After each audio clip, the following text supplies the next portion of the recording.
kumva uyu munsi abantu bavuga ngo aba homosexuel ngo bahabwe uburenganzira bwo guhezagira, bahabwe uburenganzira bwo kubana.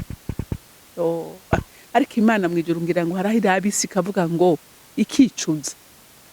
Imana yoba yararemye aba homosexuel. Iki ni gikorwa c'umugwanizi, si gikorwa c'Imana.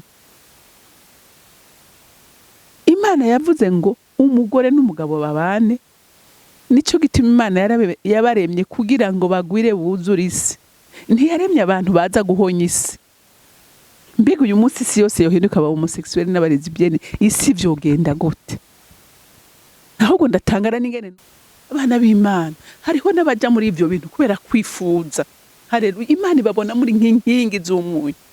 Mwarapfuye mugenda ukabona abasore bariko baragenda bahabwa amahera roze, abakobwa bagahabwa amahera roze, ibihugu bigahabwa amahera roze bakayemera.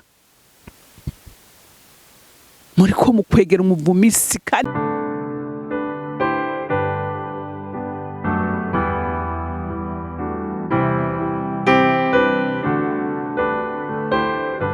bakunzi ba CANAAN TV, ndanezerewe kandi gusubira guhura namwe ngo tuganire ijambo ry'Imana. Ariko imbere yo kutangura kuganira, reka tubanze dusenge. Nje imbere yawe Mwami Imana nguhimbaza, nje imbere yawe ngutazira, ninahaza izina ryawe, kuko nta rindi rikwiye gushimwa, nta rindi rikwiye kurinazwa n'iryawe gusa, kuko uri umuremyi wacu, uri umuvyeyi wacu, uri umutabazi wacu, uri vyose muri vyose kuri twebwe nk'abana bawe Mwami Imana bakwizeye.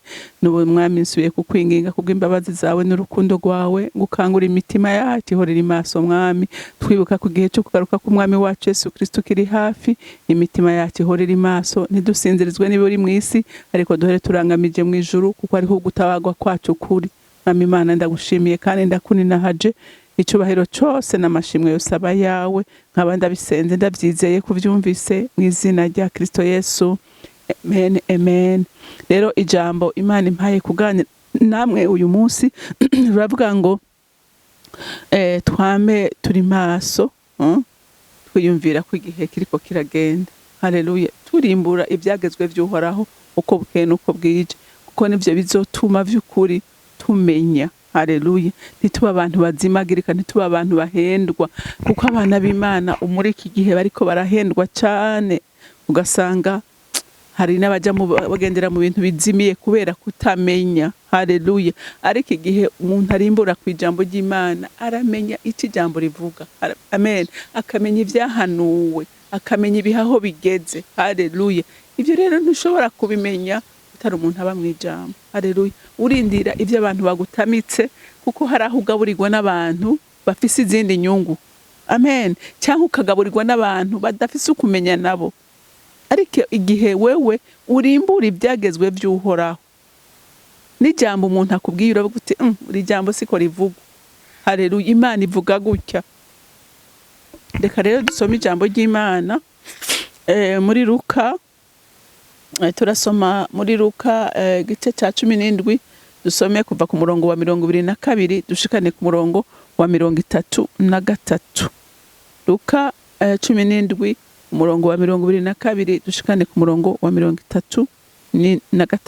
Haravuga ngo abwira abigishwa biwe ati, hazoba iminsi muzokwifuzamwo kubona umunsi umwe musa w'Umwana w'umuntu, ntimuzowubona. Kandi bazobabwira bati, ehe nguriya, canke bati, ehe nguyu, ntimuzojeyo kandi ntimubakurikire. Kuko nk'uko umuravyo urabiriza mu ruhande rumwe rw'ijuru ukarabagiriza mu rundi, uko ni ku Mwana w'umuntu azoba ku munsi wiwe. Ariko akwiye kuzobanza kubabazwa uburyo bwinshi no kwankwa n'ab'iki gihe. Kandi uko vyari biri mu minsi ya Nowa, niko bizoba mu munsi w'Umwana w'umuntu. Bararya, baranywa, bararongora, barashingira, bageza kuri wa munsi Nowa yinjira muri bwa bwato, umwuzure ukaza ukabahonya bose. Niko no mu minsi ya Loti vyabaye gutyo. Bararya, baranywa, baradandaza, baragura, baratera, barubaka.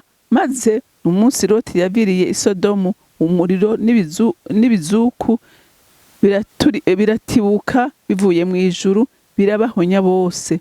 Niko bizoba umunsi w'umwana w'umuntu azoserukako. Uwo munsi uzoba ari hejuru ku nzu, ibintu vyiwe biri mu nzu, ntazokurutswe no kubisahura, n'uri mu murima nuko ntazosubira inyuma.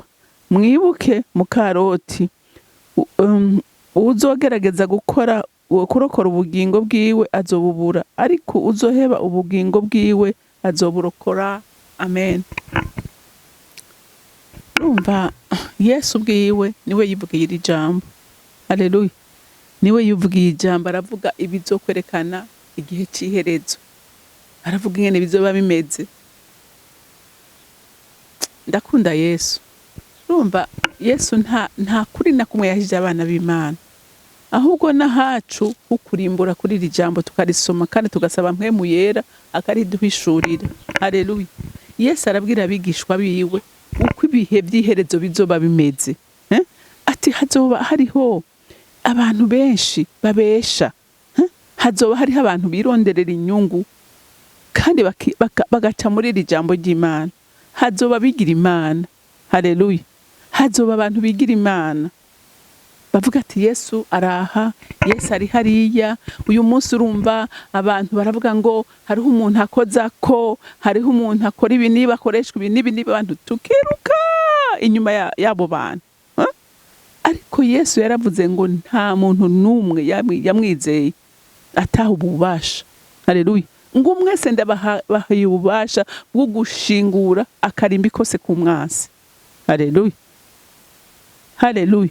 Ijambo ry'Imana rikavuga ngo Yeriya ngo yari umuntu nkatwe, ngo ariko ngo ahagarika imvura ngo imyaka 3 n'amezi 6. Haleluya. Ngo yari umuntu nkatwe, nta kintu special yari afise kiri cyo dufise, ahubwo icyo yaturusha nuko yizera Imana kandi akabana n'Imana. Amen.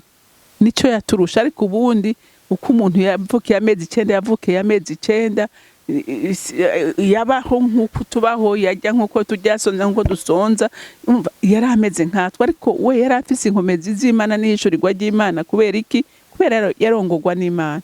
Nico yadusumbya gusa, ariko Imana imukoresha ibikomeye. Rero aravuga ati nimujye murumviriza abo bantu bazobahenda. Ati jewe ukuza kwanje, ati kuzosa niki n'umuravyo. Ati nk'umuravyo. Ati kandi nta kintu kizoba cyahindutse. Ati nta kintu kizoba cyahindutse, nta bundi buhanuzi muzoronka babwira ngo ejo azoza canke hirya y'ejo azoza canke mu mwaka uyu n'uyu azoza. Nta kintu na kimwe kindi kizoba kihari. Ikiriho nuko tuba maso tukaba muri iri jambo. Haleluya. Haleluya. Tukaba muri iri jambo, nta kintu na kimwe kizoba cyahindutse. Ngo bizoba bimeze nk'igihe cya Loti, cya Nowa. Nowa yarumvise ati baza ubwato, ati imvura izogwa. Nta mvura yari bwagwa, nta mvura yari bwagwa. Ngo yumva ati baza, aravuga ati mbaza imvura imeze gute, ntayo yarazi. Ariko yumvira iryo jwi, ngo atangura guca ibiti. Imana iramubwira urutonde rw'ibiti byose azoca n'ingene azobaza, ikintu cyose kizokora ubwo bwato, umva uko buzoba bukoze. Akabwira abantu ati bantu b'Imana umviriza, ati jewe Imana yambwiye ati ko imvura izogwa. Bakavuga ati mbega umusaza araho, ati ashaje nabi, ati sinzi ko ari bisigo wumva, sinzi ko ari ntibamwumva. Atariko bantu b'Imana, Imana yambwiye ko imvura izogwa, nimuze twubaka ubwato, nimuze muhungire mu bwato. Nowa arabwubaka arabuheza. Abantu bariko baramuraba, abantu bamutwenga. Uyu munsi ni bangahe bavuga ko abantu bakijwe ari abasazi? Ni bangahe bavuga ko ari abasazi, ko ibintu bizera ari ibintu by'abasazi bitabaho? Harabubwira uti bantu b'Imana hunga, ba muri ibi ingomuma nende hunga, isigeze kure. Umwiza utwikiriye isi, hunga. Bakakubwira ngo waravangiwe. Hariho umwana yambwiye ingene abantu bamutwenga kubera asenga, bamubwira ko yavangiwe ngira n'umudepressive, ariko ntibamenye ko ari we ari mu nkomezi, ari we muntu Imana ibona igashingira, ntawe ari umuntu urumva ari mu atwikiriwe n'ikiganza cy'uhoraho, ariko kubera yivanguye ntibamwumva, ntibabitahura. Rero n'aba ntibatahura ivyo Nowa ariko arababwira. N'uyu munsi abantu ntibariko baratahura kwigihe bavuga ngo noneho mwabivugiye, abandi bakabigira brage ngo Yesu yogaruka muri iyi isi yababarijwemo, isi yakubitiwemo. Ariko nagira ndakubwire muntu w'Imana ngo bamubitebu, bamuguftina, haleluya, bamuguftina. Igihe ni kibi, amen, igihe ni kibi, ngo hanyuma umwuzure uraza, ngo uraza. Abantu baragenda ati Nowa twugururira, bakavuga ati sije nugaye kuko Imana niyo yiyugariye, Imana niyo yiyugariye. Abantu baratwagwa bose barashira. Uyu munsi hari abantu bazogwa mu mahonero, kandi ijambo ry'Imana ridasiba kuvugwa, ubutumwa ubuhoho Mana yanjye n'inzoya zirabuvuga. Naho uburyamye ushatse kubwumva wo bwumva, naho buri mu modoka, naho buri muri douche, naho aho wo buri hose, aho buri hose ubutumwa buravugwa hose. Nta kintu umwana w'umuntu azokwireguza niyashika imbere y'intebe y'Imana. Ngo baratwagwa, ngo n'igihe cya Loti abantu bakora ibyangwa n'Imana, ngo ahubwo ndababwire nta kintu kiriho numva kiriko kirababaza umutima wanje. Kumva uyu munsi abantu bavuga ngo aba homosexuel ngo bahabwe uburenganzira bwo guhezagira, bahabwe uburenganzira bwo kubana. Ariko Imana mwijuru ngira ngo harahira abisi kavuga ngo ikicuza. Imana yuba yararemye aba homosexuel, iki ni gikorwa cy'umugwanizi, si gikorwa cy'Imana. Imana yavuze ngo umugore n'umugabo babane, nico gituma Imana yabaremye kugira ngo bagwire buzure isi. Ntiyaremye abantu baza guhonya isi. Mbega uyu munsi isi yose yohinduka aba homosexuel n'abarezibiyene, isi vyogenda gute? Ahubwo ndatangara n'ingene numva ngo badopte. Wewe wadopte aba homosexuel, wadopte umwana bakuye he? Yavyawe nande? Urashaka kumuvyara? Ugomba kumuvyara ntiworongora umukobwa mukabana mukamuvyara. Abarezibiyene ngo badopte, ahubwo mbabazwa n'abatanga abana babo ngo badoptwe nabo. Imana yavuze ngo irarema umugore n'umugabo, haleluya, irabahezagira ibaha umugisha, ngo genda muvyare mugwire mwuzure isi. Mugabo umva, Imana igihe cya Loti ngo yari imanukiye ubwayo iva mu ijuru, haleluya, ica kwa Aburahamu, iramubwira ati Aburahamu, ati umviriza, jewe sinoza gukora ikintu nk'iki gikomeye ntabanje kukubwira. Ati amakuru y'Isodomu n'Igomora angeza ahantu, atangeza ahantu. Ati uyu munsi umugabo n'umugabo bararyamana, ati ibikorwa bariko barakora n'igisesema. None yaba Imana yarabihezagiye, Imana yarabihezagiye yo kwemera kumanuka kuza kurimbura abantu. Irigira ijambo ry'Imana n'itara abantu b'Imana, nikiyo twirabiramo. Imana yabikoze uku kugira ngo itwereke ko ico kintu ari kizira, ari umunuko, ari gisesema mu maso yayo, haleluya, ni gisesema mu maso y'Imana. Ngo papa yavuze iki? Abantu bakaronka n'amajambo yo kubisigura baho. Nta jambo na rimwe ririho rishobora gusigura iki ntaririho, kiretse uri umudayimoni utizera Imana. Mugabo ukaba wizera Imana umuremyi w'ijuru n'isi, iryo jambo ntiryari rikwiye no guca mu kanwa kawe ngo unagiyumvireko, ngo unarivuge. Imana mwijuru iraca kwa Aburahamu ati ibintu byakore biriko bikorerwa Sodoma n'Igomora, numva mwijuru ntagishoboye kubyihanganira. Mbega Imana ko twabonye ko idahinduka, abantu bashaka guhindura icyo Imana yavuze, bagomba guhinyuza icyo Imana yavuze.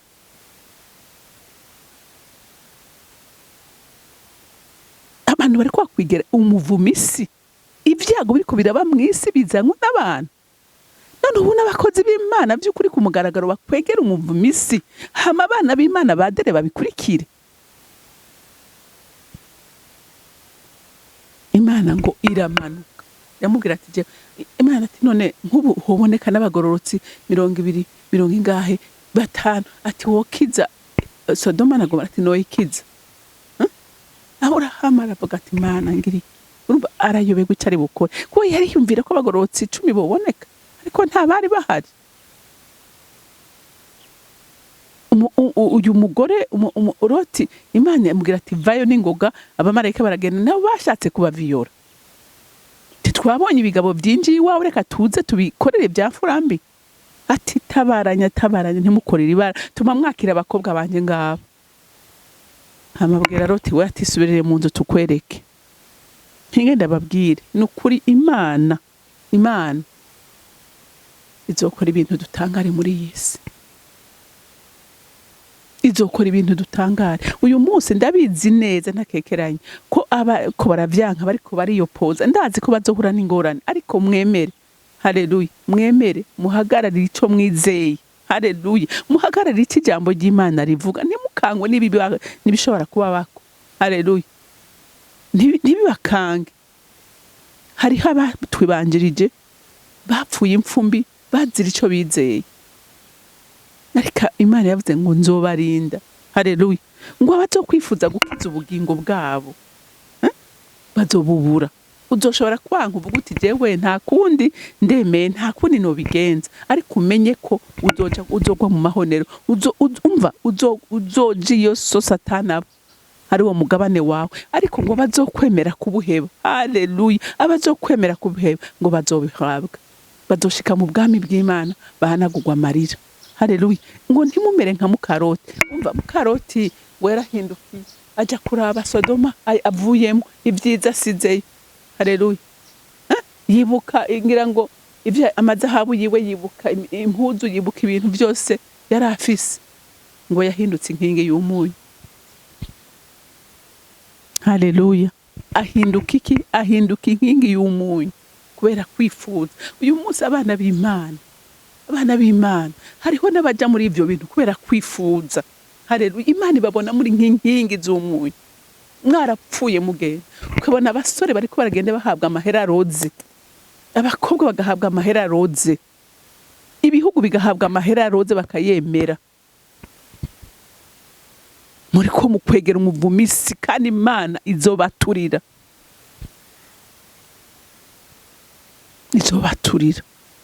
kumva baremeye aba homosexuel kuri kwame baravyemeye barayakiriye abandi ngo amahera ngo twoyahomba yahombe ngo abemera guheba ubugingo bwabo bazoburokora ariko abemera guharanira kurokora ubugingo bwabo bazobubura haleluya niko ijambo ry'Imana ririko riratubwira. Muntu w'Imana sinzi aho uhagaze sinzi kiriko kiraca mu mutima wawe ariko ico no kubwira kimwe nuko Imana yacu ni Imana yo kwizerwa ni Imana idashobora guhemukira abayo naho wopfa uzopfa yizeye ariko ntuzoje gusha imyaka yose. Imana yo mwijuru ibagirire neza uri Imana y'imbabazi n'urukundo uri Imana ikomeza abadakomeye Imana ishigikira abayo Mana uri imbaraga zikiza Mana uri imbaraga zibohora mu bana bawe mwami Imana yo Mana we isira twikiriwe n'umwiza w'incura burindi ariko ndasenze mu kiganza cyawe gikomeye gikomeze kuzigama mwami Imana bahungu n'abakobwa bawe mwami ubagege mu kiganza gikomeye kugira ngo mwase ntabateshe mwami Imana inzira yawe ariko baramirize kuko ariho honyene tuziga ubutabazi muri wewe urakoze kubyumvise kandi ko wemeye kubikora icubahiro nishimwe bibi byawe abandi bisenze ndabyizeye kuvyumvise mu izina rya Kristo Yesu amen mwarahezagiwe mugira umunsi mwiza.